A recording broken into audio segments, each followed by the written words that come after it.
Bienvenidos a Delfino con Negocios, soy Giovanni Delfino y hoy estamos en otra edición de La Naranja Live para todos ustedes desde Washington DC y por supuesto con Leonel Paredes desde Buenos Aires. ¿Cómo te encuentras, Leonel? ¿Cómo está, Giovanni? Buenas tardes. A todos los televidentes, con muchas noticias, con un programa sumamente recargado, con 3 invitados de lujo. La verdad que hoy es un programa diferente porque, vamos al último bloque, vamos a tratar un poco de las elecciones de Bolivia y la verdad, 3 invitados de lujo. Creo que sería un programa diplomático hoy. Así es, un programa diplomático, un programa de embajadores. Tenemos primero vamos a tener a la embajadora de Israel en Argentina, luego seguiremos con Mark Kent, embajador de Inglaterra en Argentina, y posteriormente cerramos con Ariel Basteiro, quien es ex embajador argentino en Bolivia, con quien hablaremos también sobre las elecciones. Pero vayamos rápidamente a las noticias más importantes del día. Exactamente. Empiezo ahí, te digo yo, son 2 de Argentina. En Argentina se acelera la venta de Walmart y se suman 5 ofertas diferentes de grupos. De los grupos más importantes de Argentina, Walmart empieza a poner en venta sus tiendas, como lo hicieron ya varias empresas, lamentablemente digo, porque no es muy agradable cuando una empresa así internacional se va, porque hay mucha gente que puede perder su empleo. Por otro lado, también la empresa Danone, la dueña de La Serenísima, Villavicencio, Agua Villavicencio, acá en Argentina. La Serenísima es la empresa que en Argentina es una de las empresas más grandes lácteas del país, tiene también la empresa Villavicencio, que es una empresa de aguas, minerales. Puso en revisión sus negocios en Argentina. Aquí hay la multinacional francesa, cuya facturación es del 9,3%. 9,3% facturó el tercer trimestre de este año, pone a revisión todos sus negocios aquí en Argentina. Eso no quiere decir que se esté yendo, pero está viendo la posibilidad. O sea, lamentablemente, como ya venimos hablando en otros programas, Argentina no está pasando un buen momento y esperemos que esto se revierta lo antes posible. Así que si querés seguir con las noticias... Claro que sí. Desde Estados Unidos, el gobierno presenta gigantesca demanda antimonopolio contra Google. El Departamento de Justicia de los Estados Unidos está preparando una demanda antimonopolio contra Google, la subsidiaria principal de Alphabet, por abuso de posición dominante en el mercado frente a la potencia. Además, Tesla sobrepasa meta de ganancias y reafirma meta de 500.000 deliveries. Recordemos también que ya la apertura de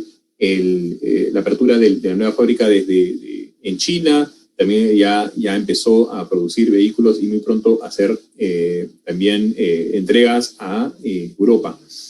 Y sigue la construcción de la nueva planta en Berlín, que está también en proceso, mientras que en los Estados Unidos se está construyendo la nueva planta en Texas, donde se va a producir el nuevo camión o camioneta Cybertruck de Tesla. Además, en el Perú, el presidente Martín Vizcarra afronta una posible solicitud de vacancia. La nueva moción de vacancia contra el presidente Martín Vizcarra, impulsada por Unión por el Perú, solo cuenta el cierre de una nota con 21 de los 52 votos que se necesita para su admisión, y la solicitud también ha provocado tensiones en la interna del Frente Amplio y de Podemos Perú, las otras bancadas que respaldaron la medida.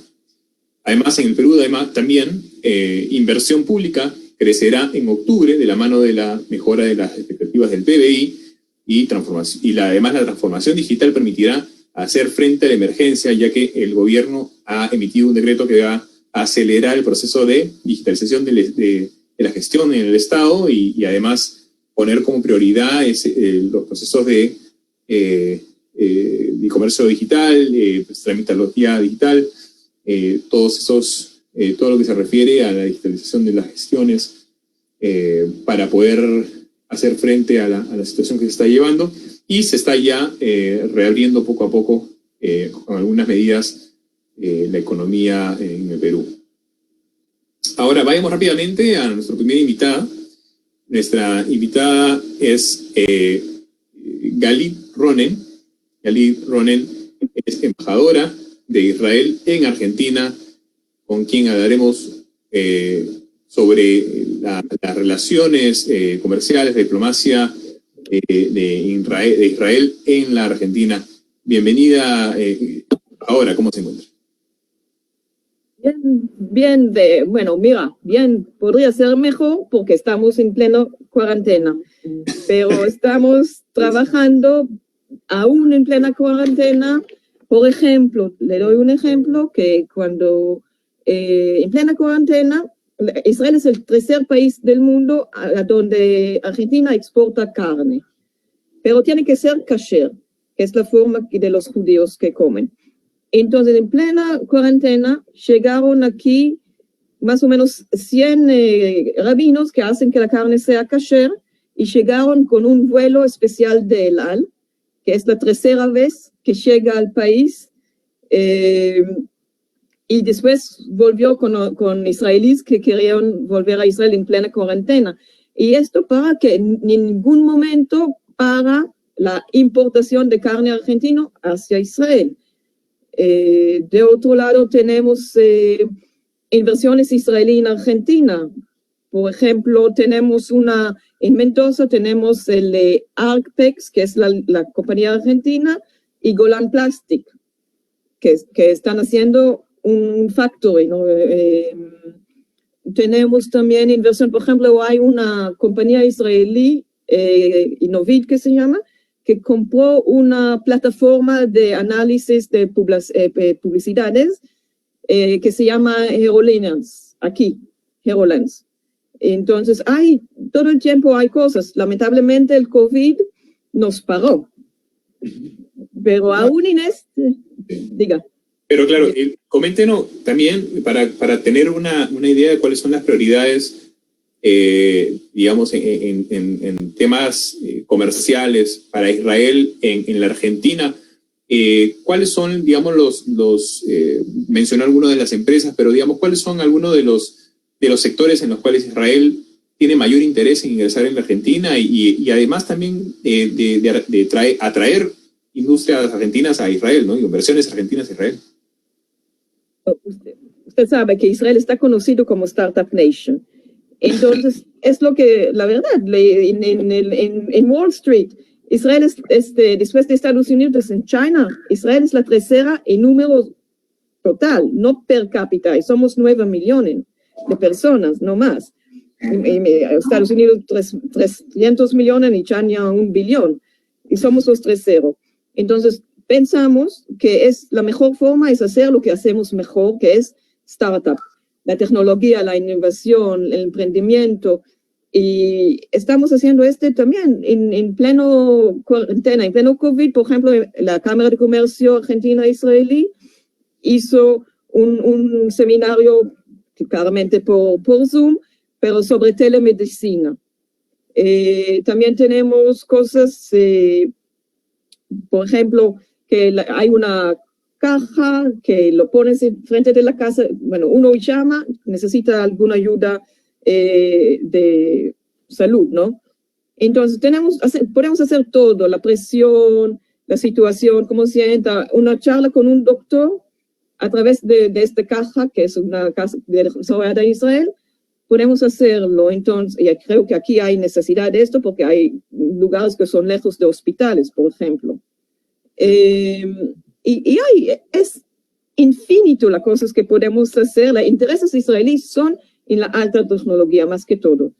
Y con esa relación, digamos, con ese interés de desarrollar la industria digital, digamos, de innovación y de software, por ejemplo, y es algo en lo que Argentina es muy fuerte y muy conocido en referencia a otros países de Latinoamérica.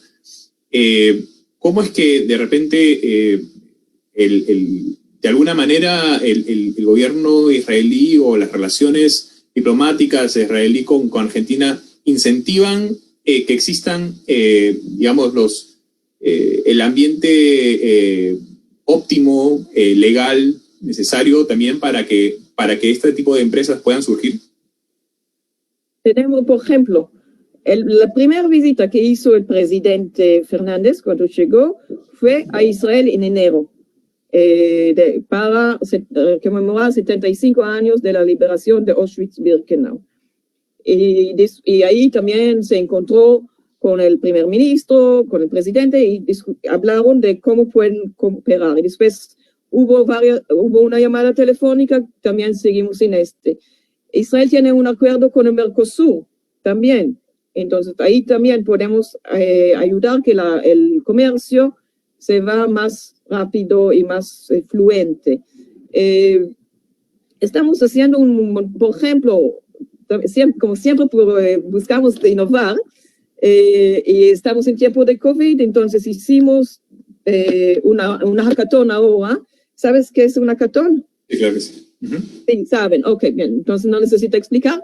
Hicimos una hackathon que el desafío de la hackathon era resolver el problema de la soledad en la tercera edad, que es un desafío pequeño, ¿no? No, era broma. Entonces, ¿qué hacemos? Buscamos mentores en Israel, mentores en Argentina, apoyantes en Israel, apoyantes en Argentina. Por ejemplo, nos ayudó mucho el Ministerio de Desarrollo Productivo, nos ayudó PAMI. En Israel, el otro lado de Israel nos ayudó el arma de cooperación en el ministerio, y también nos ayudó varias universidades, tanto aquí como en Israel.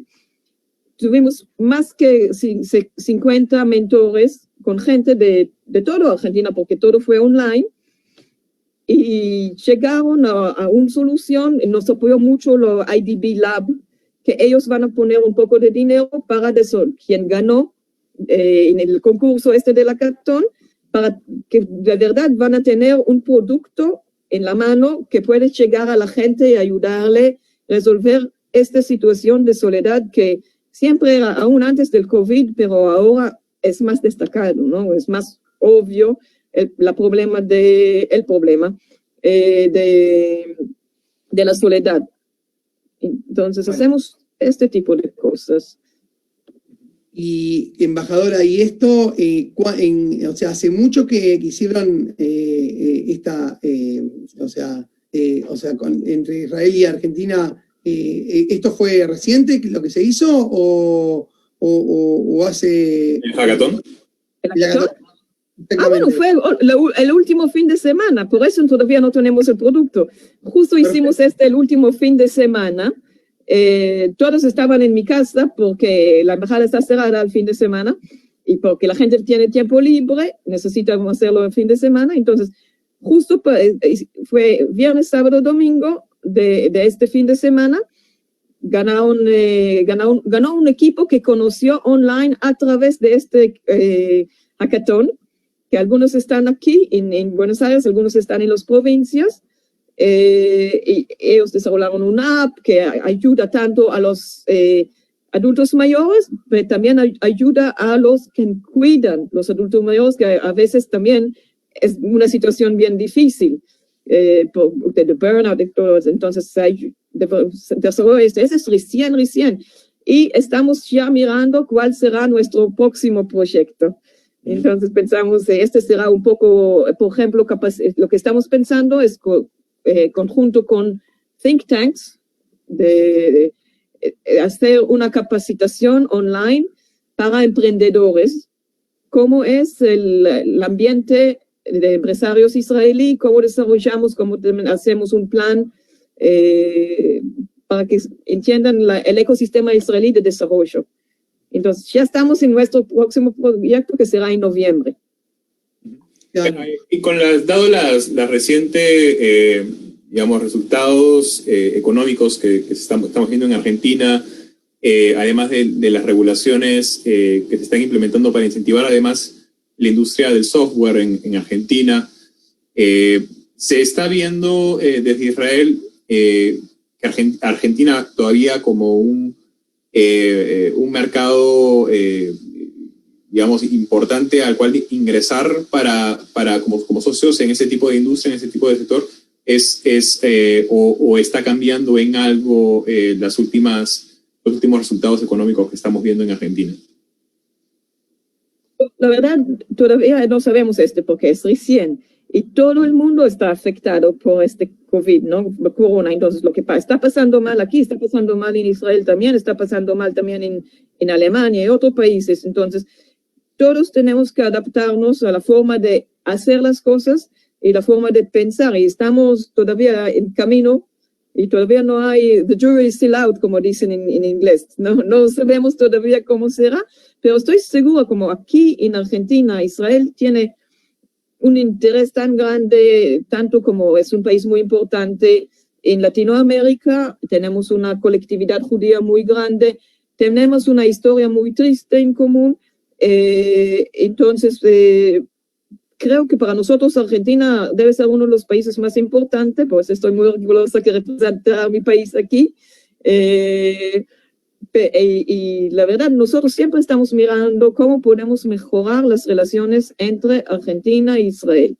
Y lo hacemos, como digo, en varias formas, económicos, culturales, académicos, claramente government to government, como la visita del presidente, y estuvimos en pleno camino para planear más visitas. También el primer ministro nuestro estaba acá en 2017. Entonces la verdad es un país muy importante para nosotros y hacemos, y siempre estamos trabajando para mejorar lo que es ya bueno. Yeah. Y no, digamos, yo quisiera agregar una pregunta más en referencia a lo que es el sector digital. Como ya lo había dicho ya, embajadora, Israel es muy fuerte en el tema de desarrollo digital y pues la situación que estamos atravesando ha demostrado que la digitalización de las gestiones, la digitalización de todo, es un mecanismo para salir de esta crisis, ¿no? ¿Cómo lo están viendo desde el punto de vista desde Israel como una fortaleza poder, digamos, llevar esta fortaleza que tienen ustedes en esta industria, en lo que es la industria digital, para poder llevarlo a Latinoamérica y, bueno, en Argentina en este caso, ¿no? ¿Cómo es que lo están buscando impulsar o aprovechar esta oportunidad para atraer sus empresas y expandir en Latinoamérica? Latinoamérica, como digo, yo hablo de Argentina. Bueno, en Argentina. Como dije antes, nosotros todo el tiempo estamos desarrollando. La gente todo el tiempo están pensando qué puedo hacer más. En Israel lo vemos el fracaso como un paso más hacia el éxito. Entonces estamos todo el tiempo analizando cuál es la situación, qué necesita, qué van a necesitar en 5 años. Tenemos que desarrollarlo ahora para que sea listo en 5 años. Entonces, nosotros vemos, uno puede ver la situación como un problema o lo puede ver como un desafío para desarrollar cosas nuevas. Nosotros normalmente tomamos como un desafío y pueden ver con el COVID. En Israel tratan de desarrollar vacuna, o tratan de desarrollar medicamento, tratan de desarrollar tests para que sea rápido, para que puedan, por ejemplo, volver el turismo.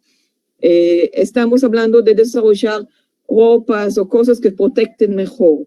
Entonces, y todo es solo en COVID. Entonces, estamos siempre mirando, es así. Waze, hubo un problema de tráfico, todavía hay.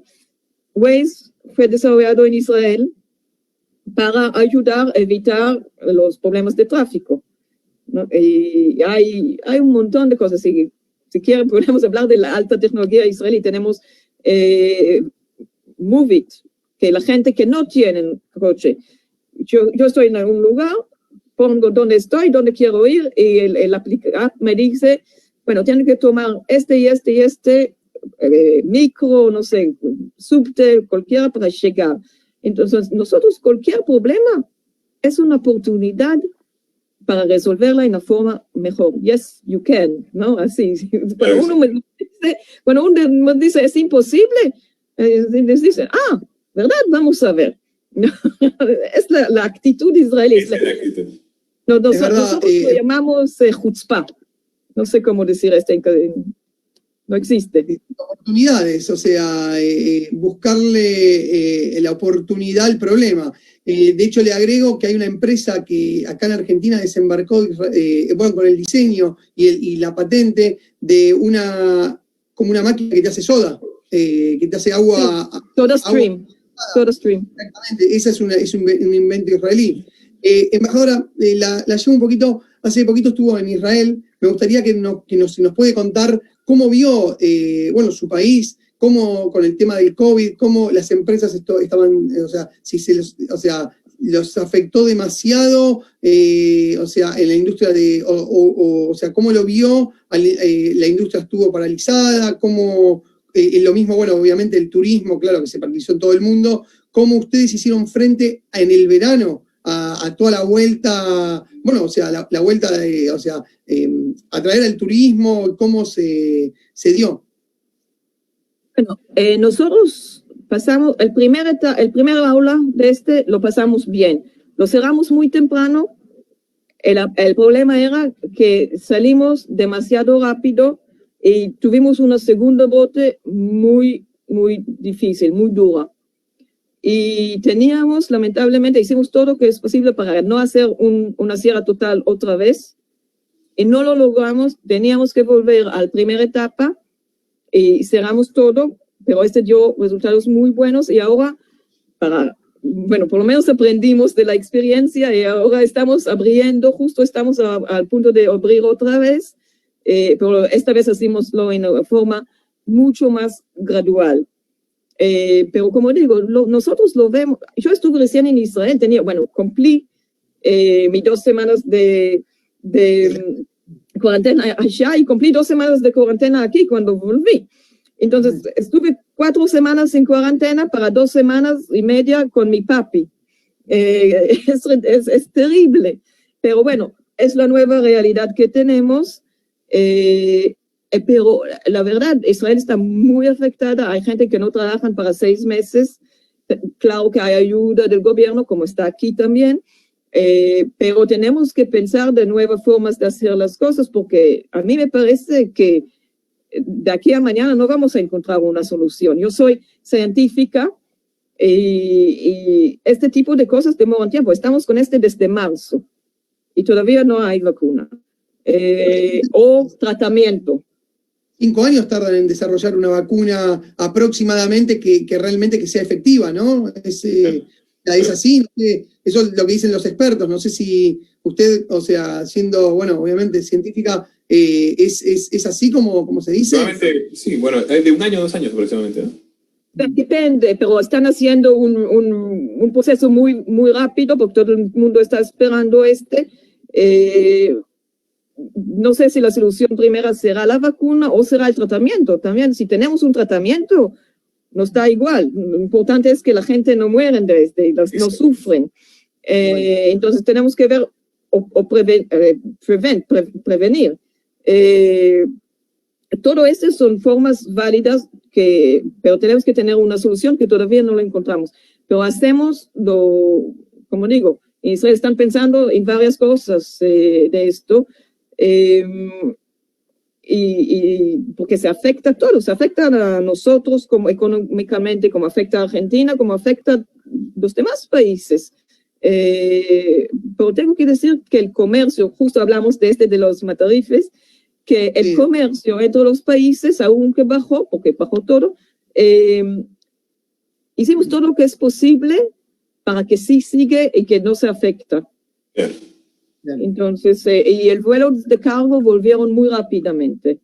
Entonces, podría hacer, y lo hicieron. Claro que sí.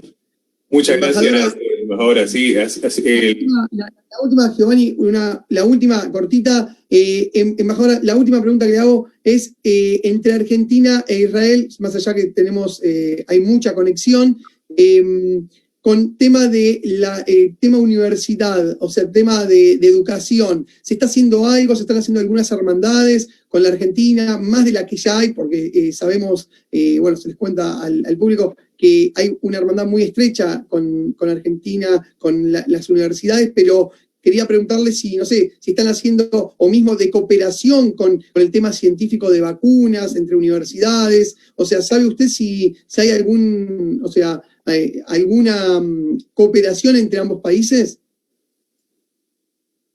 Dos niveles. Hay un nivel gubernamental que fue firmado un acuerdo de cooperación, pero no fue aprobado. Y justo recién están haciendo cooperación en el campo de cinema. Está en el Congreso, pasó, y estamos ahí ya. Entonces, el proceso burocrático a nivel gubernamental demora tiempo. Con las universidades es mucho más fácil.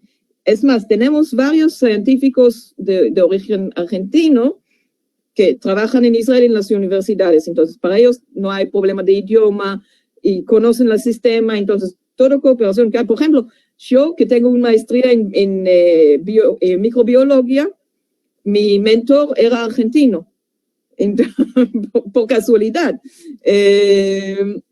Entonces, a veces depende, como siempre, todo depende de las personas. Si hay un interés en algo en Israel y hay un interés en algo allá, lo pueden hacer sin el gobierno. Nosotros, del lado del gobierno, tratamos de hacerlo en una forma formal. Por eso tenemos, por ejemplo, hablamos de Israel tiene un acuerdo con Mercosur. Entonces, para importación y exportación, tenemos lo firmamos, fuimos lo primero fuera de Latinoamérica que firmaron un acuerdo con Mercosur. Entonces, nosotros como gobierno tratamos de apoyar y adelantar cosas en la cosa formal. Pues el parlamento, entonces, legal y todo eso demora tiempo. Sí. Y como digo, la chutzpah, que me dice, o algunos amigos me mandaron, que es desparpajo. Desparpajo, la palabra. Nosotros como emprendedores no queremos esperar hasta que llega el proceso formal, entonces lo hacemos entre personas, entre universidades. Y la verdad, la Universidad de Tel Aviv, que es mi alma mater, tiene cada semana algunos cosas por Zoom. También la Universidad de Hebrea tiene, también el Weizmann Instituto. El decano de la Universidad de Haifa es argentino. Entonces, tenemos casi un porcentaje de la población israelí es argentina. Tenemos 80,000 argentinos en Israel y somos una población de 9 millones. Entonces, exacto. La relación con Argentina es muy fuerte, ¿verdad? Muy fuerte. Y estamos muy felices por esto. Le agradecemos muchísimo la comunicación, embajadora. Bueno, nada, también, o sea, la Universidad de Tel Aviv acá en Argentina tiene su sede de amigos de Tel Aviv, que también les mandamos saludos porque hacen un excelente trabajo. Y nada, muchísimas gracias por participar, por responder estas preguntas, que la verdad que me parecieron que eran, me pareció útil que nuestra audiencia pueda, nutrirse. Así es. Exactamente, bueno, si alguien tiene interés, están invitados a contactar la embajada. Perfecto, buenísimo. Muchas gracias, embajadora. Espero la podamos tener una vez más en el programa. Shalom. Muchas gracias. Hasta la próxima. Shalom. Así es. Así que, qué interesante. Así es, y tenemos además al embajador de Inglaterra en Argentina, Mark Kent, con quien también hablaremos sobre la relación de Inglaterra con Argentina y por supuesto con Latinoamérica. Bienvenido, embajador, ¿cómo se encuentra? Hola, embajador. Bienvenido, embajador, ¿cómo se encuentra? Hola, bien, gracias. ¿Cómo está? Estamos con un día de lluvia acá. Sí, con lluvia. ¿Cómo, lo trata? Es un día bastante gris entonces. Sí. Embajador, a ver, ¿querés empezar, Giovanni? Y vamos, Claro que sí, bueno, primero que nada, darle la bienvenida, muchas gracias por permitirnos esta entrevista y por supuesto, conocer un poco sobre algo que lo ha hecho muy conocido en la Argentina y donde ha ejercido sus funciones y es lo que Leonel siempre me decía que es el embajador 2.0. ¿Por qué le llaman embajador 2.0? Bueno, yo le digo porque me pareció que es un emblema. En Argentina, la verdad, no hay gente que no lo quiera, lo aman, tiene hasta un club de fans. O sea, es impresionante. La verdad que, nada, creo que es como él comunica, o sea, como creo que la verdad, realmente, o sea, embajador, sinceramente, creo que es buenísimo lo que hace porque o sea, uno a un embajador como que lo tiene como un ser que es sumamente inalcanzable, y usted lo hace tan ameno que cualquiera se puede comunicar, abre la embajada. Bueno, nada, no, o sea, lo dejo hablar a usted. Bueno, te agradezco con esta introducción. Yo tengo mucha suerte y no necesito de comunicadores en mi embajada.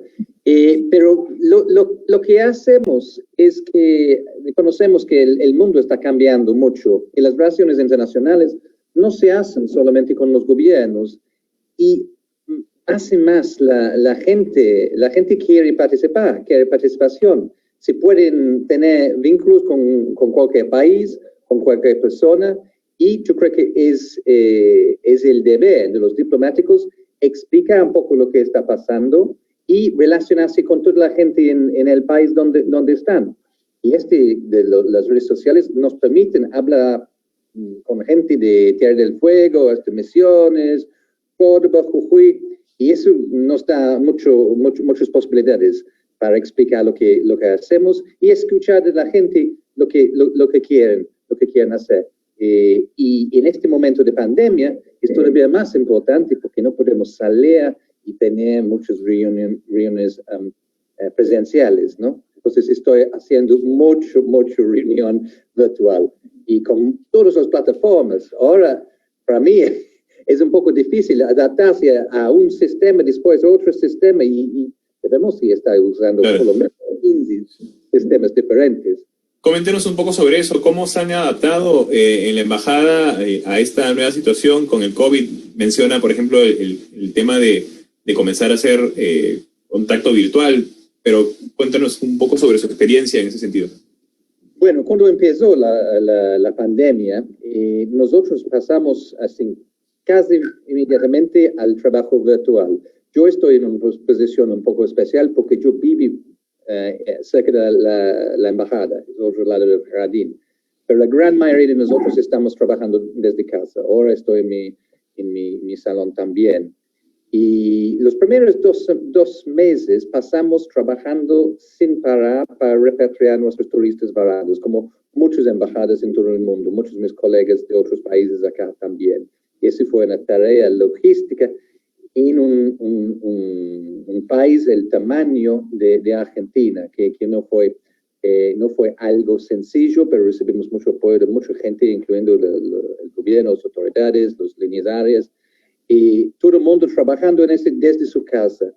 Y ahora estamos reabriendo un poco la embajada, pero con protocolos y con números muy reducidos.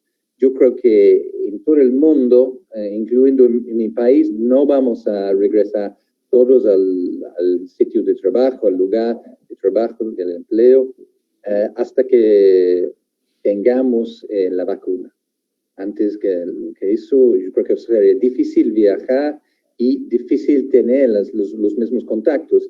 Y tuvimos que adaptarnos, pero es difícil porque a veces hay discusiones que uno tiene que tener cara a cara. Es muy difícil, ¿no?, tener eso por las redes, por ejemplo. Tenemos que tener una variedad de herramientas, pero en este momento hay que adaptarnos y todos estamos trabajando de esta manera. Embajador, usted estuvo hace poquito en Inglaterra, que ante todo lo quiero felicitar porque la reina le ha otorgado el título de compañero de orden de San Miguel. Bueno, me gustaría primero, si nos puede contar qué es ese título, si bien yo lo sé, pero me gustaría que lo cuente para la audiencia. Y bueno, nada, ¿cómo vio Inglaterra? ¿Cómo está Inglaterra hoy en día? Porque obviamente, o sea, está en el futuro prácticamente. A nosotros nos falta atravesar todo el verano. Inglaterra ya lo atravesó. Me gustaría que si nos puede explayar un poquito sobre eso. Bueno, sobre la situación en mi país, tiene razón, que estamos con los mismos desafíos, pero en momentos diferentes. Yo me fui para reunirme con mis hijos, que yo no había visto mis hijos desde hace bastante tiempo, y para tener un poco del verano ya, porque ahora están entrando en invierno, y los desafíos con un rebrote de la pandemia. Pero sí, en términos de cómo hacemos, es igual. Tenemos que mantener distanciamiento social, usar barbijo, lavarse las manos con frecuencia. Todas estas son las precauciones, y hay restricciones en términos de cuarentena, hay restricciones en términos de los números de personas que pueden viajar, este tipo de cosas. Todo el mundo tiene que cuidarse, ¿no? Y cuidar de los demás. Entonces es un desafío allá. Viajar en avión hoy en día no es sencillo, ni para mí no fue agradable, ¿no? Porque uno tiene que viajar casi 20 horas con una máscara, y yo termino con mis orejas así por la máscara. Hace poquito tuvimos a un director de una aerolínea low cost en los Estados Unidos, y no solamente él, lo están diciendo varias aerolíneas, que el aire en la aerolínea, el aire que ingresa es sumamente seguro y no tendría por qué contagiarse uno ahí adentro. O sea que habría que ver también si el uso de la mascarilla, sería efectivo, ¿no? O sea, porque están diciendo que es como que 100% seguro, eso también. Sí, es lo que nos contaron también en las líneas aéreas. El sistema de filtración hace que hay un riesgo muy bajo de contaminación en los aviones, pero por las dudas, porque hace sentido todo el mundo protegerse con una máscara, proteger los demás también. Entonces, este fue mi viaje al Reino Unido. El título del compañero de Orden de San Miguel es un título que por lo general está reservado para las personas que trabajan en las relaciones internacionales. Existe desde hace 200 años y son diplomáticos o gente que han tenido un servicio en organizaciones internacionales como Naciones Unidas. Son personas, son varios grados de este orden, y yo estoy en el más común. Embajador, sabemos que ahora le queda, ya está cumpliendo su último mandato, se podría decir, acá en la Argentina, ¿no? Y bueno, obviamente luego lo derivan a otro país, ¿es así? Bueno, ¿cuánto más o menos lo vamos a poder disfrutar acá en la Argentina? Y si se puede saber a qué destino lo van a designar, si ya obviamente lo tiene. Buena pregunta, ¿eh? A mí me gustaría saber también. Yo voy a probablemente quedarme hasta los medios del año que viene, 2021, pero todavía no sé a dónde voy. Siempre es así con mi profesión. Uno tiene un tiempo limitado. En mi caso estoy en el máximo permitido, 5 años en Argentina, y después tendría que ver cuáles son las otras oportunidades, porque es un poco una reacción de cadena, ¿no? Hay un embajador que se va de un país y después abre su puesto, etc. Y yo he estado embajador 3 veces ahora, y en países muy interesantes, pero bastante lejos de mi país.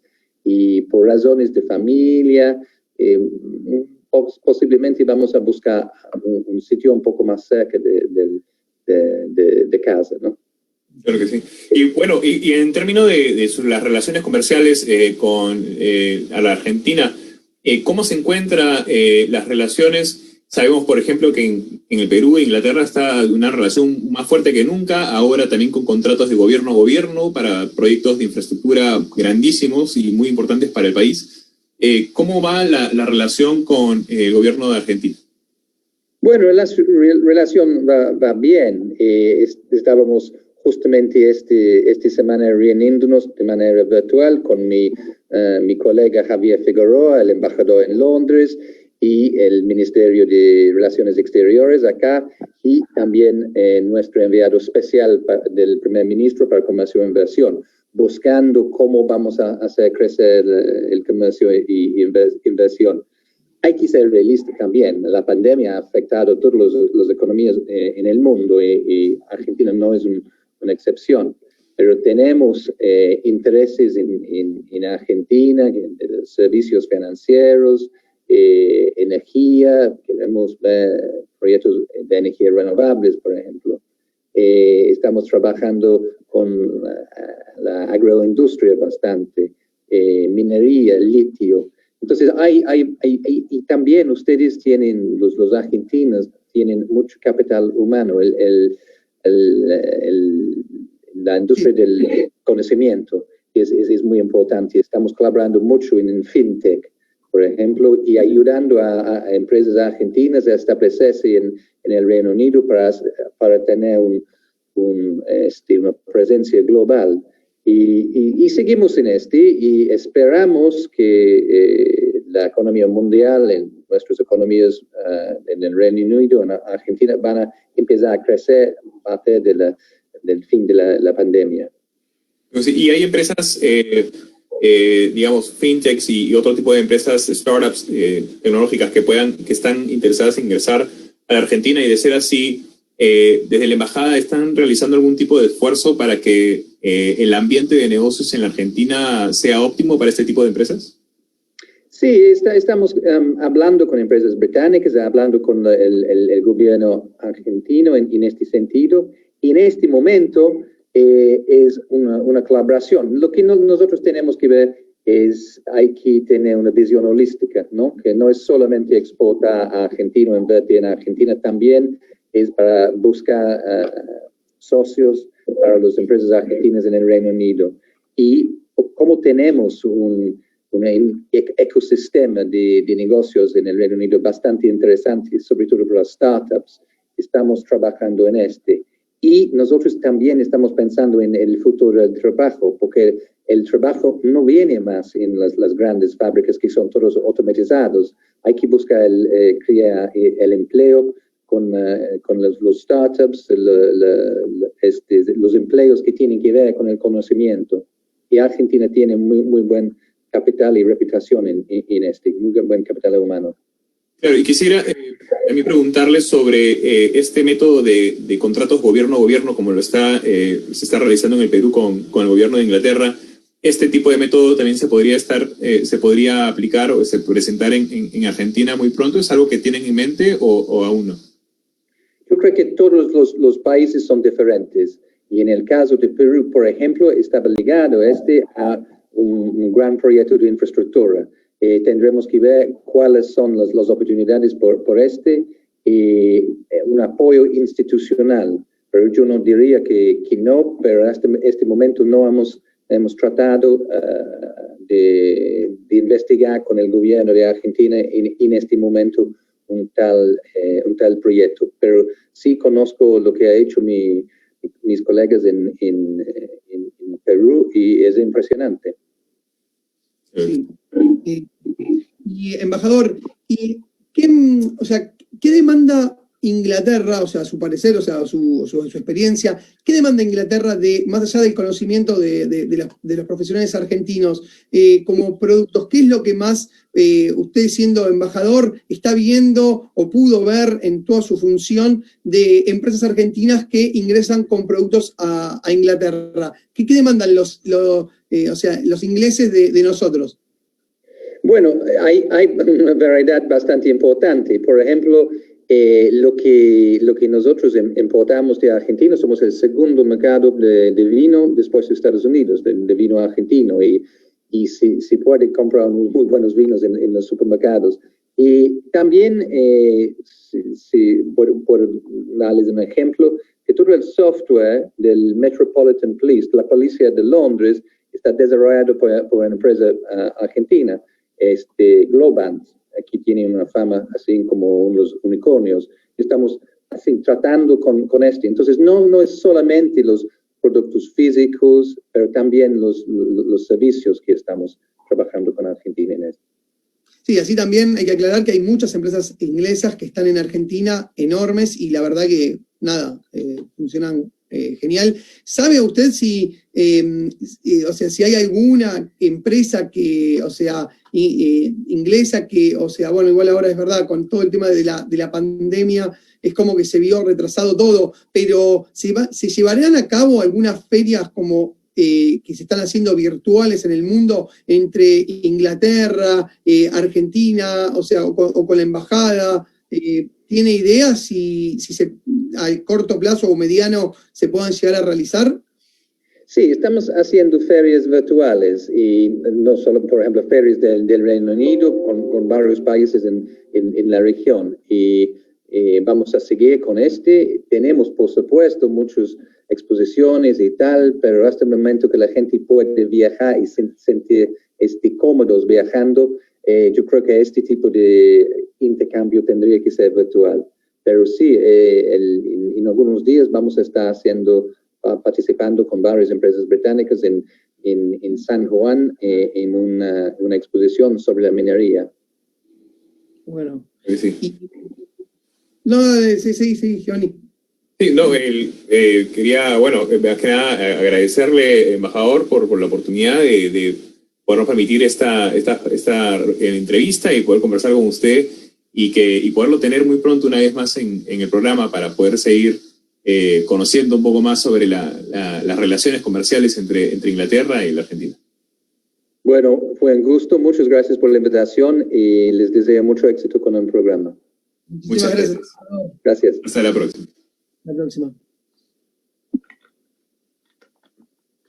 Bueno, o sea, tanto la embajadora de Israel como el embajador Mark Kent de Inglaterra, creo que nos pueden, ¿cómo poderlo decir?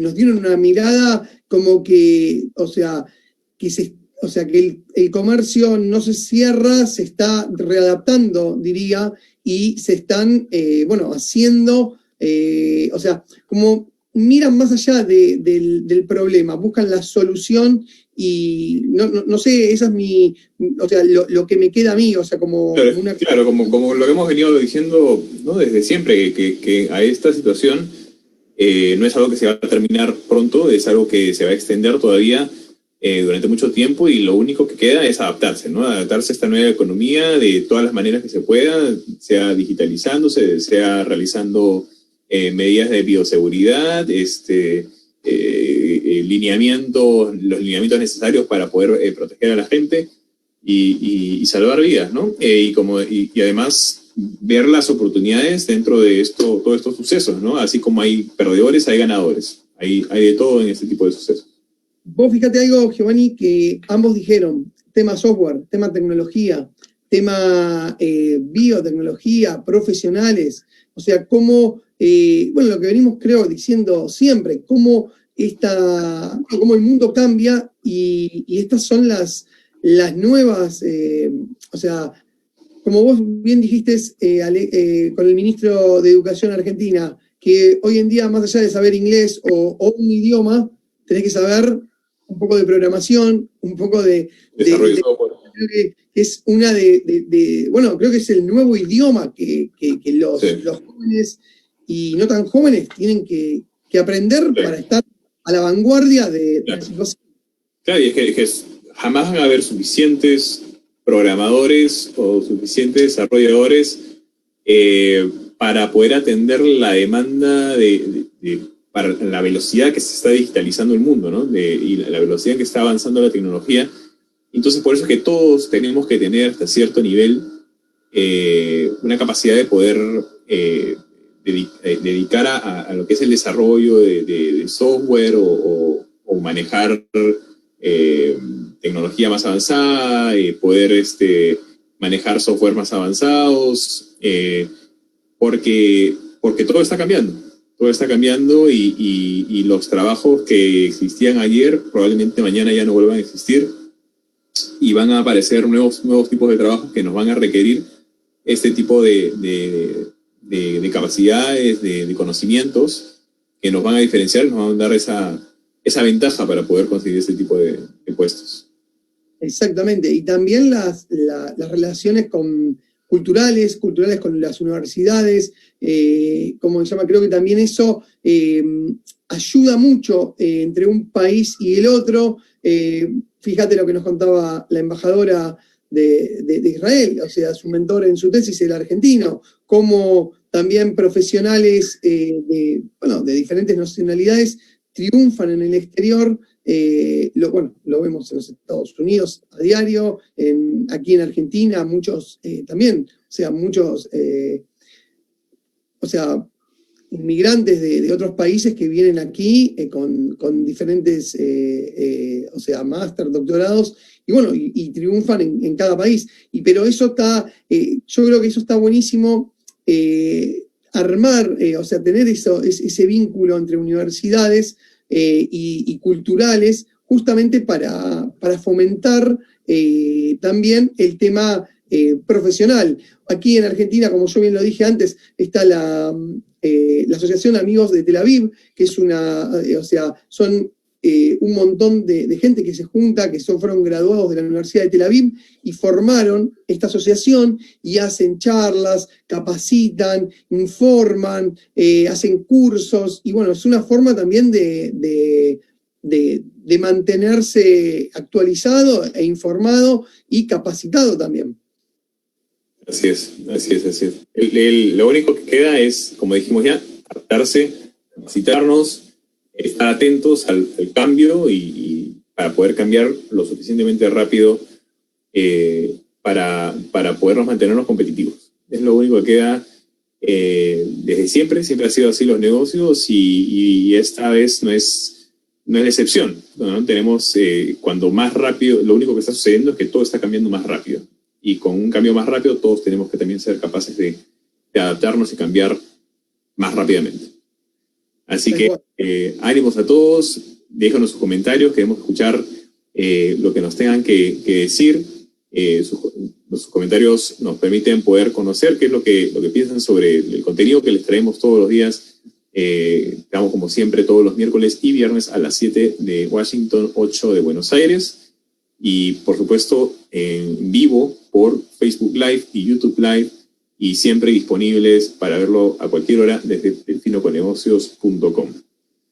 Igual, Giovanni, ahora vamos a cambiar un poco de tema, pues vamos a tener a un invitado, no sé si todavía está conectado o no, para hablar sobre las elecciones que pasaron el domingo pasado en Bolivia. Sí, teníamos programado tener a Ariel Basteiro, ex embajador argentino en Bolivia, con quien hablaríamos de las elecciones en Bolivia, los actuales resultados en las elecciones.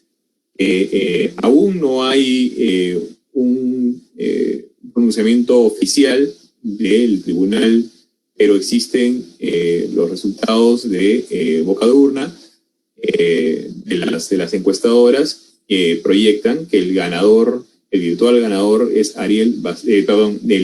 Luis Arce, virtual presidente electo de Bolivia, ¿no? Quien fue ministro de Economía en el gobierno de Evo Morales, quien, recordemos, salió del país luego de una serie de movimientos que se realizaron para impulsar que el presidente Evo dejara el poder, ya que quería repetir una vez más, ir una vez más a un nuevo término, a un nuevo periodo, a pesar de que estaba en contra de la constitución del mismo país, y que bueno, la historia es un poco compleja, pero que para muchos representa el regreso, con la elección de Luis Arce, el regreso de Evo Morales al poder.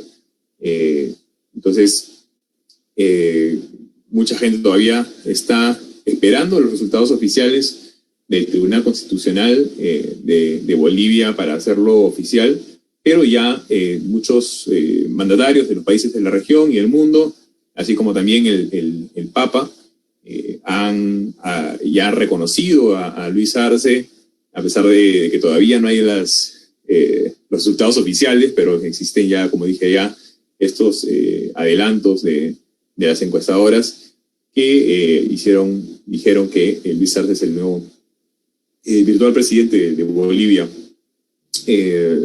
¿Cómo se vivieron, Giovanni, las elecciones el domingo pasado ahí en Washington? Porque sí, estuvimos en todos los recintos electorales en el área metropolitana de Washington, que incluye Maryland, D.C. y Virginia. Son en total unos 5 recintos, 3 en Virginia, 1 en Maryland y 1 en D.C. Y en todos los recintos en el exterior ganó, no solamente en el área metropolitana, hablo en el exterior, en el mundo, ganó Carlos Mesa. Y pues y muy por detrás quedó el partido de Luis Arce, el MAS, ¿no? Conocido como el MAS. Luego siempre hubo la expectativa, la gente estaba esperando los resultados en Bolivia. Tengamos en cuenta que en Bolivia se ha cambiado el sistema, entonces por eso es que no hay resultados tan rápido, se está haciendo un procedimiento manual y por eso es que está tomando varios días poder tener el resultado oficial de el Tribunal Constitucional. Algo que sí les puedo también comentar de cómo se vivió las elecciones durante ese día es que había en cada uno de los recintos había mucha gente que estaba desesperada por emitir su voto. Recordemos que en todos estos recintos se tienen que seguir los lineamientos que requiere la ley en la región y bueno, en cada uno de los gobiernos locales para prevenir. Estaba realizando las elecciones en plena pandemia y que pues para la comunidad que no estaba digamos en los ánimos para esperar y además, como sabemos, en muchos de esos casos hay retrasos, hay largas colas y esto complicó un poco la situación. En algunos casos se vio en algunos recintos que la gente quería entrar a pesar que se cerraron las puertas a las 5 de la tarde para empezar el conteo. La gente estaba tratando de entrar, pateaban las puertas tratando de ingresar porque querían ver el conteo de los votos. En algunos casos se permitió a algunas personas poder ingresar para tratar de tranquilizar a las multitudes, pero se pudo concluir, se pudo realizar las elecciones en cada uno de los centros, a pesar que existía un poco de miedo de que si es que la gente no cumplía con los lineamientos, podría llegar la policía y cerrar estos recintos, y lo cual impediría que puedan continuar las elecciones en estos recintos y para que hagan valer los votos de quienes llegan a votar en estos lugares. Giovanni, ahí en todo lo que es el área metropolitana de Washington y demás, hay un gran público boliviano. ¿Cómo hay una gran cantidad de bolivianos en la zona? ¿Cómo, o sea, porque sabemos... el área metropolitana tiene una fuerte presencia de comunidad boliviana, en especial en el estado de Virginia. Por eso es que en el estado de Virginia existían 3 recintos, en Maryland 1 y 1 en D.C. Ahora parece que se acaba de conectar nuestro último invitado, el ex embajador argentino en Bolivia, Ariel Basteiro. Parece que ya lo tenemos conectado. Bienvenido, ex embajador Ariel Basteiro, ex embajador argentino en Bolivia. Bienvenido, ¿cómo se encuentra? Buenas noches para ustedes, muy bien. Bienvenido, embajador. Porque por más que sea ex embajador, igual sigue siendo embajador porque por la investidura y no, sigue en función, obviamente. Eso dicen, sí. Así teóricamente es en el mundo diplomático, ¿no? Exacto. Claro que sí. Bueno, nada, gracias por esta entrevista. Exacto. Bueno, ¿cómo vio las elecciones en Bolivia? Nos gustaría, bueno, obviamente indagar sobre eso, preguntarle, a ver cómo lo vio, ¿cómo lo vivió? Lo vivimos con mucha alegría. Fue en verdad una elección que mostró un dominio absoluto, una imposición muy fuerte del movimiento al socialismo en una elección que había tenido menos de hace un año una serie de connotaciones que esta elección demuestra que eran infundadas aquellas denuncias de fraude que se le hicieron a Evo Morales y a la elección del 2019.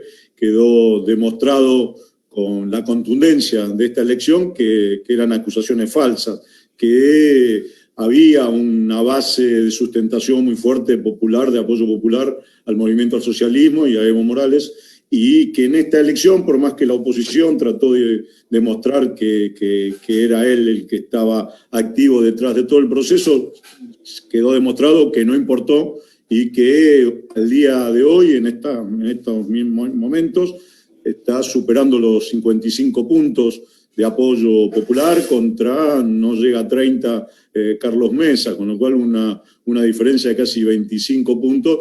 Se dan en pocos lugares del mundo triunfos tan contundentes. Y creo que es un poco la demostración de 14 años de buenos gobiernos que llevó adelante el movimiento al socialismo, que llevó adelante Evo Morales, donde le dio respuestas a las necesidades de mucha gente.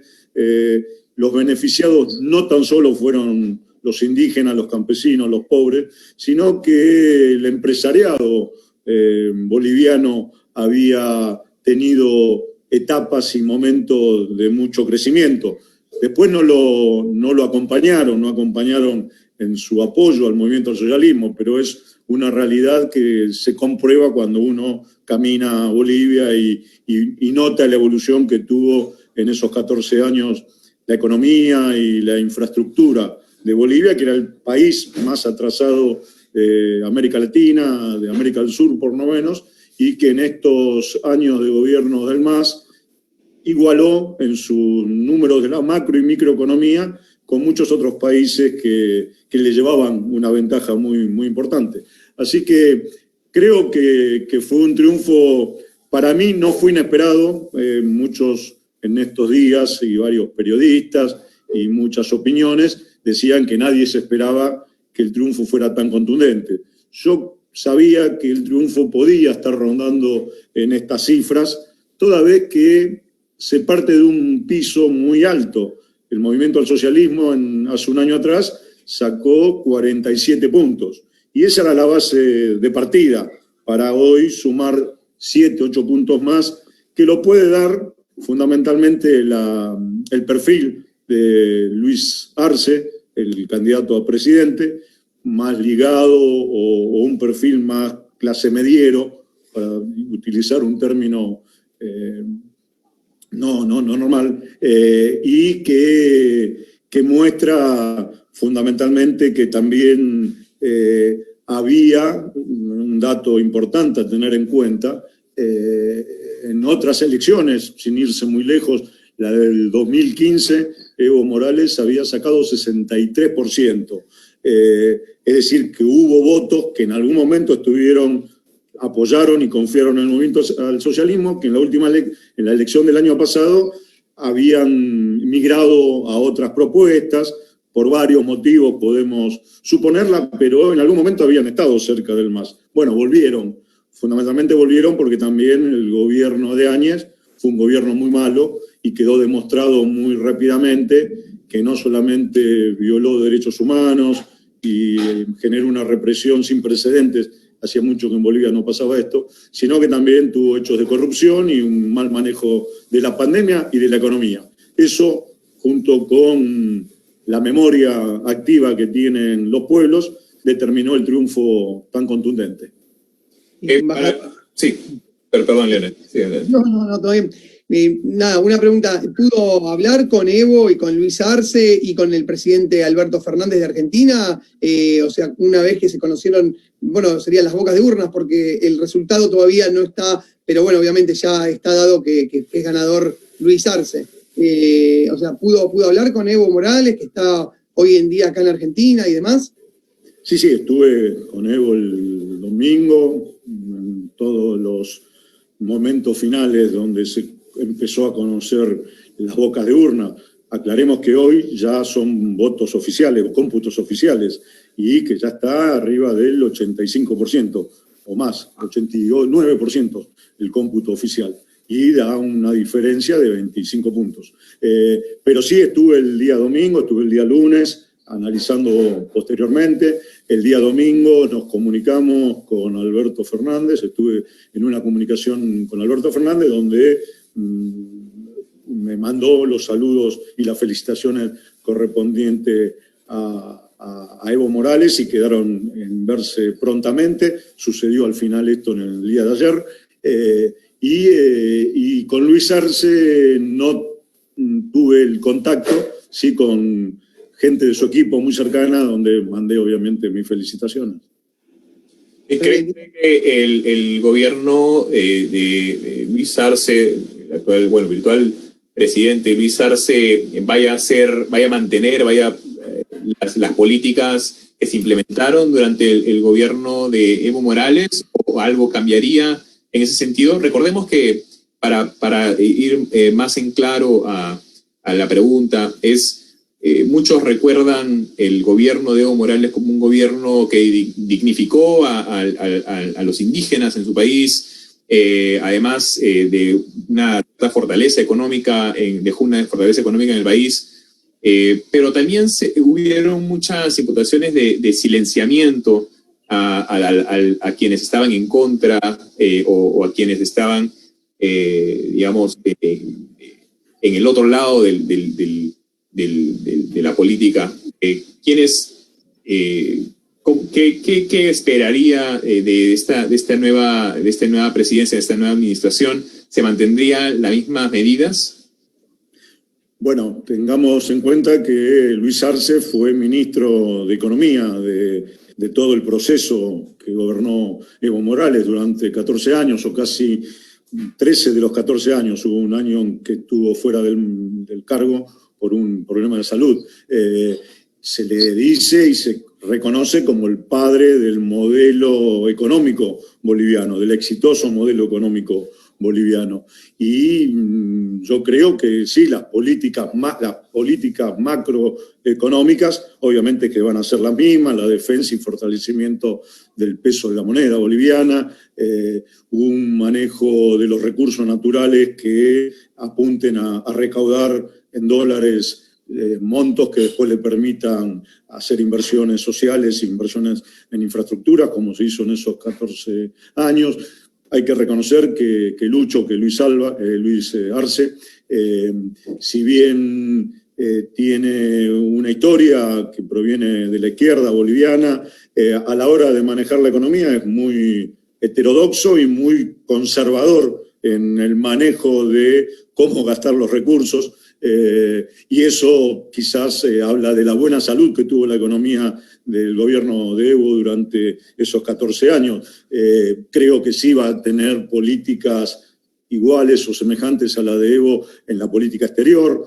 Creo que sí va a tener un plan social, de distribución social de recursos del Estado para ayudar a los sectores más necesitados, que va a seguir fortaleciendo la industria, el intento de generar en Bolivia una burguesía nacional industrial que permita diversificar la economía de Bolivia. Lo hizo durante su periodo como ministro, no lo va a dejar de hacer como presidente, hoy justo mucho más.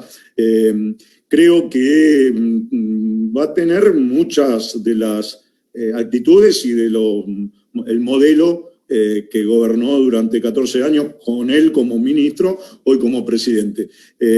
Disiento en el hecho, yo viví estuve en el cargo de embajador durante 4 años, por mis particularidades que provengo, soy un embajador político, y provengo también de movimientos sindicales. y me interesa mucho conocer la idiosincrasia de los pueblos y cómo piensan y cómo se manejan, y tuve la actitud siempre de estar muy cerca de los movimientos populares, de meterme en los barrios, de hablar con los movimientos sociales, con los sindicatos. Vi en Bolivia un nivel de libertad absoluto durante por lo menos los 4 años que me tocaron cumplir allí la función, con una libertad absoluta para que cualquiera dijese y criticara de la manera que quisiera a Evo Morales. Casi que si hubo hechos de persecución, entre comillas, fueron más por cuestiones delictivas que por cuestiones políticas. De todos modos, creo que hay que atender mucho las declaraciones de Luis Arce en estos días, haciendo un llamamiento a la unidad y haciendo un llamamiento a tratar de unificar la grieta, también entre comillas, que se pudo haber generado en este último tiempo. Y creo que tanto él como David Choquehuanca, que es su vicepresidente, tienen un perfil muy particular, un perfil de diálogo, de mucho diálogo y de mucha sabiduría, en el caso de Choquehuanca, de los pueblos originarios, la sabiduría ancestral, y en el caso de Lucho es un hombre de diálogo, un hombre con el que se puede hablar y que es muy perceptivo y permeable a las propuestas que uno le pueda llegar a hacer. O sea que en ese sentido van a trabajar particularmente, porque creo que también hay que darle gobernabilidad a la política boliviana y tratar de unificar lo que en apariencia el último año se rompió. Seguramente también hubo hechos muy drásticos en estos 11 meses, con mucha represión, muchas muertes. Seguramente aquellos que fueron responsables de eso tendrán que dar explicaciones, pero no creo que haya persecuciones porque sí, como sí hizo Áñez, como sí hizo Murillo, que era el ministro de Interior de Áñez. ¿Y qué se puede esperar de las relaciones comerciales con Argentina y el resto de los países latinoamericanos? Bueno, más allá que se ha mencionado que se va a retomar también la UNASUR, muy probablemente, si es que también en Ecuador sale el movimiento también de izquierda electo en las próximas elecciones. ¿Cómo ve la perspectiva en ese sentido? En ese sentido, Bolivia es muy dependiente de la producción de su gas, de la venta fundamentalmente de hidrocarburos y del gas específicamente, tanto sea Brasil y Argentina. Elementos que Brasil necesita porque tiene una matriz energética ligada al gas, Argentina en gran parte también. Argentina, si bien hay un proyecto de autoabastecimiento, no se lo va a hacer en lo inmediato, no se va a lograr establecerlo en lo inmediato, con lo cual el gas de Bolivia va a seguir siendo un elemento de negociación y de compra por parte de los dos países quizás más importantes de la región a Bolivia. Esto a Bolivia le permitía prácticamente recaudar el 70-80% de sus ingresos de divisas, vendiéndole a Brasil y Argentina. Con Brasil creo yo que el contrato tiene que ser redefinido, rediscutido este año o el año que viene. Con Argentina en el 2025. Así que con Argentina hay todavía más tiempo. Con Brasil va a ser una discusión quizás por quién es Bolsonaro y por quién es el gobierno y quién es el Arce. Una negociación quizás más complicada, más difícil, pero partiendo de la necesidad que ambos países necesitan el gas para poder mover su industria y la tienen y son muy importantes, creo que la cuestión va a quedar establecida. Después, los otros productos que se negocian pueden ser importantes.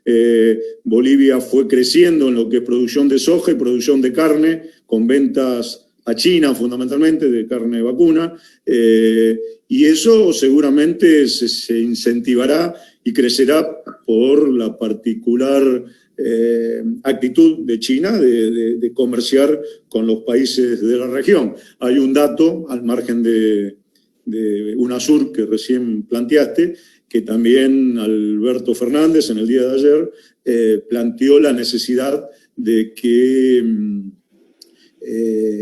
Bolivia fuera incorporada al Mercosur. Bolivia había prácticamente terminado todo el proceso que el Mercosur reclamaba para que cumpliera con las pautas para sumarlo como socio pleno. Justo allí empezaron a ver los cambios regionales y eso se fue frenando. Creo que quizás ahora, con el impulso de Argentina y con la necesidad que se tiene de fortalecer el Mercosur para comerciar posteriormente en bloque con otros países o con otros bloques, sea necesario y bueno que Bolivia se sume al Mercosur. En cuanto a UNASUR, creo que va a depender de cómo se desarrollen los acontecimientos en América Latina en los próximos meses, el triunfo posible de los sectores ligados a Correa en Ecuador obviamente ayudaría, el proceso electoral en Venezuela, participando la oposición al PSUV, podrá confirmar que el proceso democrático en Venezuela está garantizado y por ende se podría tener otro o sumar otro país más en esa disputa. Obviamente lo que pueda suceder en el referéndum, que en estos días, la semana que viene, hay en Chile, cambiará también el panorama político fundamentalmente de Chile durante este año. Así que hay un nuevo escenario, o se está conformando un nuevo escenario donde el triunfo de Alberto Fernández el año pasado en Argentina y este del MAS en Bolivia le dan un matiz y un nuevo ingrediente para seguir analizando con mayor tranquilidad para aquellos que fuimos acompañantes de ese proceso en los últimos años en América Latina, poder volver a reestablecerlo, ¿no? Parecería que el socialismo estaría como abarcando América Latina, porque empezó con México, bueno, Argentina, no sé qué o sea, sí.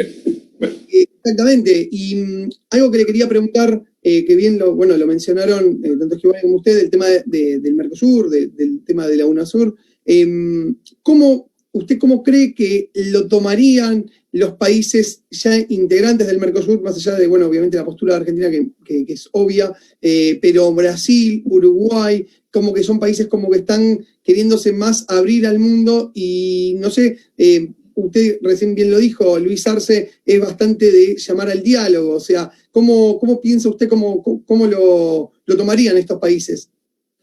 ¿Pondrían Yo creo que el Mercosur, si bien considero que tendría que ser un bloque que profundice y avance en cuestiones de tipo más social, humanitarias, hacer un Mercosur de la gente, nació como un bloque comercial y mantiene todavía un perfil muy comercial y de negocios. Y en esa actitud, salvo algún sector de una derecha recalcitrante que no entienda y no quiera, tan solo por una cuestión ideológica, ser parte de una negociación, creo que a todos les convendría tener a Bolivia como un integrante más del Mercosur. De hecho, vuelvo a repetir, estaba todo el proceso casi realizado, terminado para la sumatoria.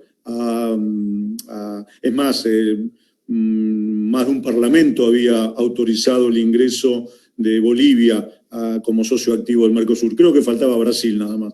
Bueno, habrá que ver qué pasa con Brasil para que esto apure el proceso, pero vuelvo a repetir, les conviene prácticamente a todos y quizás alguna mente un poco troglodita frene esa situación creyendo que tapando el sol con una mano no va a dejar de haber luz en la tierra, digamos, ¿no? Es imposible de frenar eso. Tarde o temprano esos procesos se terminan consustanciando y avalando y triunfando. En su periodo como embajador en Bolivia, llevaron, o sea, hicieron, ¿qué acciones comerciales logró en su gestión como embajador? O sea, llevaron, o sea, unieron, o sea, empresas argentinas en Bolivia, trajeron empresas bolivianas aquí a la Argentina. Me gustaría también que nos pueda, bueno, un poco, y también dar a la audiencia un poco cómo es Bolivia a la hora de hacer negocios, o sea, las oportunidades también. Que bueno, Sí, obviamente... Sí, disculpa. Todo depende de cómo era la situación económica. Me tocó un periodo de expansión y explosión económica de Bolivia, con lo cual eso era muy bueno para llevar adelante negocios, presentación de empresas, prácticamente participación en ferias que en Bolivia son muy tradicionales y muy importantes, comisiones o viajes de diferentes grupos para hacer presentación de diferentes proyectos o ventas directamente de mucha maquinaria. Sí, se hizo y se hizo mucho, muy fuerte, muy profunda, entre los estados, obviamente la actividad privada participando de manera activa. Argentina es proveedora de una gran gama de productos industriales que sigue siéndolo, fundamentalmente en lo que es la explotación del gas. Los productos argentinos son los que tradicionalmente son utilizados. En la última etapa, China es un actor importante en ese sentido, con lo cual es una nueva competencia con la cual hay que estar muy preparados para poder igualar a veces sus precios, pero sí hubo una permanente negociación de productos industriales por parte de Argentina, de hidrocarburos. Bolivia, obviamente dije al principio, había una relación gasificada, podríamos decir, había un porcentaje muy amplio de esa balanza comercial que estaba atada al tema del gas.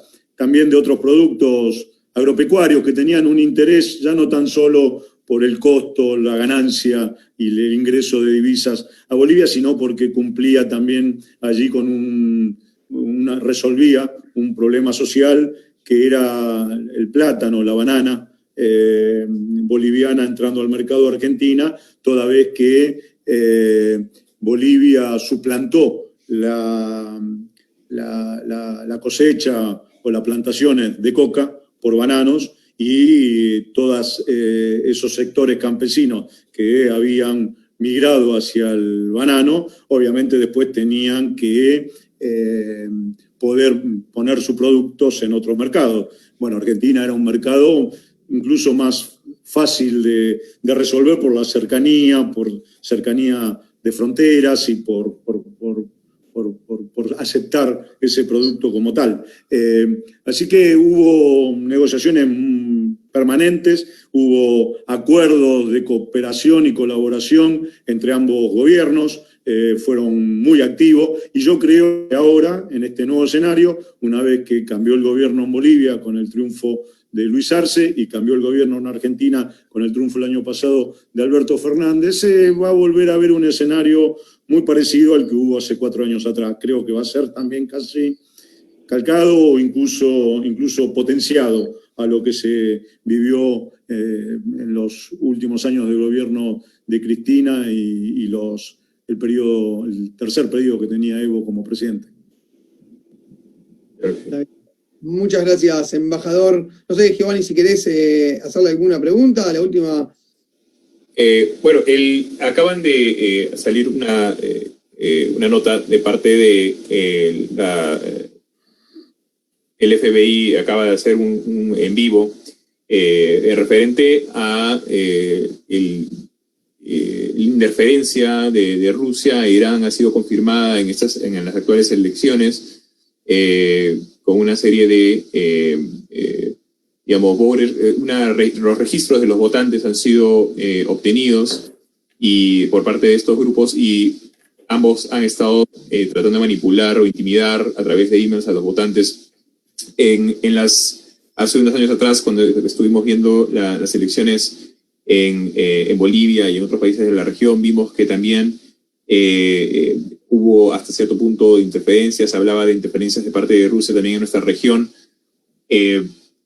Podríamos esperar una interferencia del mismo tipo en las próximas elecciones? ¿Cree que esto podría darse en las próximas elecciones en los países de nuestra región?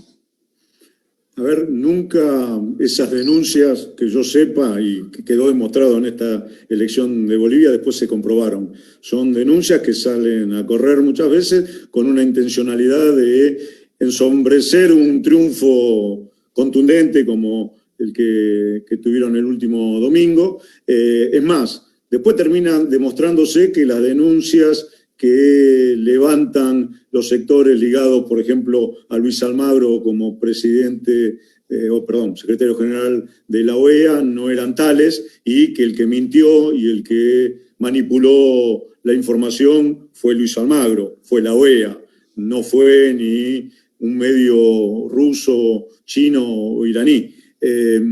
Esto, lamentablemente, hay sectores mediáticos y del poder latinoamericanos que son muy proclives a inventar estas cuestiones, pero después termina siempre resultando que el que utiliza esos métodos justamente es la derecha, el que manipula elecciones es la derecha, el que tiene el contacto con las grandes empresas de comunicación del mundo como Facebook, es la derecha que utilizó esa red social para intervenir en procesos electorales en nuestros países. Así que yo creo que hay que quitarle importancia y seriedad quitarle seriedad a esa denuncia, porque creo es una nueva operación como la que se vivió hace un año atrás en Bolivia y como la que muchas veces tratan de instrumentar en nuestros países. No me extraña que si el triunfo en Ecuador pueda llegar a ser de los sectores ligados a Correa, también esta sea una versión posible que quieran traslucir. Claro que sí. ¿Y qué podemos esperar de las relaciones entre Bolivia y Argentina? ¿Podemos esperar que se vayan a fortalecer próximamente? Sí, yo creo que sí. Yo dije recién que la relación entre Cristina y Evo en los últimos años del gobierno de Cristina, por lo menos mientras me tocó ser embajador, fueron óptimas. No podían ser mejor. Si uno hizo una buena gestión fue porque había muy buen contacto entre ambos presidentes, entre ambos pueblos, entre ambos países. Yo creo que vuelve a repetirse un escenario similar. Arce estuvo hace 20 días, un mes, no hace un mes todavía, aquí en Argentina, tuvo una reunión con Alberto Fernández. Alberto Fernández lo recibió como candidato, fue el único candidato que recibió, tuvieron acuerdos muy profundos y hubo mucha simpatía entre ellos, con lo cual quedó una relación muy estrecha que seguramente se afianzará en el tiempo y teniendo esta dura misión de gobernar ambos países. Bien, muchas gracias, embajador, por tenerlo en el programa. Espero lo volvamos a tener muy pronto una vez más. Cómo no, hasta la vuelta y gracias. Hasta la próxima. Bueno, declaraciones del ex embajador argentino en Bolivia, son opiniones, respetadas, obviamente. No sé, para cerrar, si querés, hacer tu análisis Pero sí, bueno, rápidamente, yo creo que son tiempos en los que tenemos que estar atentos a lo que está sucediendo en la región, porque nos afectan a todos directamente de una u otra manera. Estamos viendo un resurgimiento, como dijiste ya, Leonel, de la izquierda en Latinoamérica. Estamos viendo ahora que justo en este momento en el que estuvimos en vivo conversando con el ex embajador de Argentina en Bolivia, el ex embajador de Bolivia, de Argentina en Bolivia, Ariel Basteiro. Justo en este preciso momento sale el FBI a hacer en vivo unas declaraciones en las cuales mencionan que Rusia y Irán realizaron un operativo para interferir en las elecciones en los Estados Unidos. Podríamos es muy posible que, de ser así, se esté buscando también influir también en las elecciones en nuestra región, probablemente, más allá, bueno, de opiniones, es cuestión de, bueno, cada uno de estos países que estén atentos y mucho cuidado, porque se están utilizando las redes sociales para tratar de manipular a la gente y utilizar contenidos falsos, como hemos hablado anteriormente, como por ejemplo las noticias falsas o fake news, conocidos fake news, también para manipular la opinión popular, la opinión de la gente en las elecciones, en todos estos procesos. Lo único, no quiero hablar ni de la derecha ni de la izquierda, quiero hablar de la importancia de mantenernos bien informados, y que si escuchamos de una noticia o de un suceso, lo confirmemos. No nos quedemos pensando que ese artículo que leímos en Facebook o en Twitter es el fin de todo, ¿no? En muchos casos, siempre lo más importante es confirmar, verificar con los medios, no solamente con los medios o de mayor, digamos, credibilidad, sino que también con las agencias oficiales, ¿no? Agencias gubernamentales, diferentes entidades que son digamos, las fuentes primarias de la información, para confirmar si efectivamente es cierto o no es cierto lo que estamos escuchando. También, Giovanni, a ver, el tema de Facebook, Twitter, ellos lo que dicen ahora que se aproximan las elecciones en los Estados Unidos, es como que van a empezar a controlar muchísimo las fake news, justamente las noticias falsas. Pero yo ahora me pregunto, ¿y por qué no lo hacen con todas las elecciones de los países? Porque no solamente Estados Unidos. Esto justamente para lo que decís vos, o sea, que hay grupos de gente que intimidan al votante por las redes. ¿Por qué no sé, me pregunto, o sea, ¿por qué no lo hacen con todas? Ahora también se vienen las elecciones en El Salvador, en Chile, en Ecuador. O sea, creo que estaría bueno como que, a ver, Twitter, Facebook. Yo creo que hasta cierto punto existen métodos a través de las redes sociales en los cuales uno puede reportar denuncias, todo ese tipo de cosas. Existen los fact-checkers también, que son dispositivos o features dentro de las redes sociales que nos permiten poder verificar si la noticia es real o no real, verdadera o no. Pero hay ciertos contenidos que pueden tener un impacto mucho mayor por tratarse por ejemplo, en el caso de Estados Unidos, un país que tiene un altísimo alcance o efecto en lo que le suceda a este país en relación al resto de los países del mundo, ¿no? Entonces, por eso es que de repente en las redes sociales en estos casos se mueven de manera más agresiva a tratar de detener la proliferación de información falsa o de información que pueda, digamos, resultar en una negativa, una situación negativa, como por ejemplo hay artículos que están tratando de prevenir que la gente se vacune, algo que pone en peligro la salud de la gente y el bienestar, ¿no? de la nación, ¿no? Entonces, en este caso se está eliminando ese tipo de artículo que se publicó hace unos días atrás, en el caso de Facebook, por ejemplo, ¿no? y en Twitter. Entonces, hay que tener mucho cuidado en ese sentido. Una vez más, en este noticiero o en nuestra plataforma, en Delfino con Negocios, no intentamos de ninguna manera tratar de influenciar su pensamiento ni hacia la derecha ni a la izquierda. Lo que tratamos es traerle la información que usted necesita para la toma de decisiones de negocios, y cuando cubrimos los temas políticos los tratamos desde el punto de vista comercial, desde el punto de vista cómo le afecta a usted las relaciones comerciales, qué es lo que está haciendo los gobiernos para mantener un ambiente de negocios efectivo, desde el punto de vista económico, político, tecnológico, entre otros, ¿no? Y social. Entonces, lo que traemos es información pero queda en sus manos siempre verificar todos los datos a través de las fuentes más fidedignas, a través de las fuentes primarias, que son las agencias también gubernamentales, entre otros, las fuentes primarias, ¿no? Entonces, solamente les traemos esto para cerrar, porque es algo muy importante y que hemos tratado también de traerlo en muchas ocasiones cuando entrevistamos también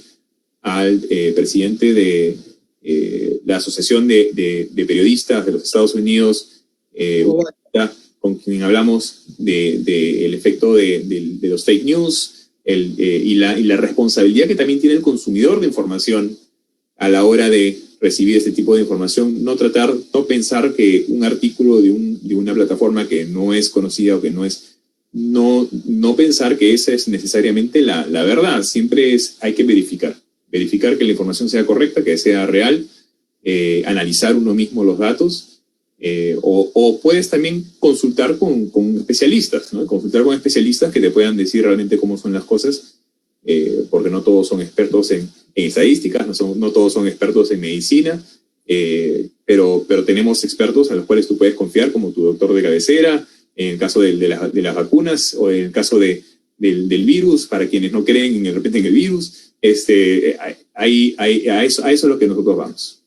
Es como decís, Giovanni, yo siempre digo, uno tiene que, si te gusta leer un periódico, lees 5 periódicos y saca tus propias conclusiones. O sea, que nadie te manipule y que puedas vos tomar las decisiones, tanto de negocios o no, pero por uno propio, no por terceros. Y eso es lo que, como vos lo dijiste, creo que clarísimo. Esto es lo que tratamos de llevar con este noticiero hacia la gente, hacia la audiencia que nos mira. Así que, bueno, nada, llegamos al fin.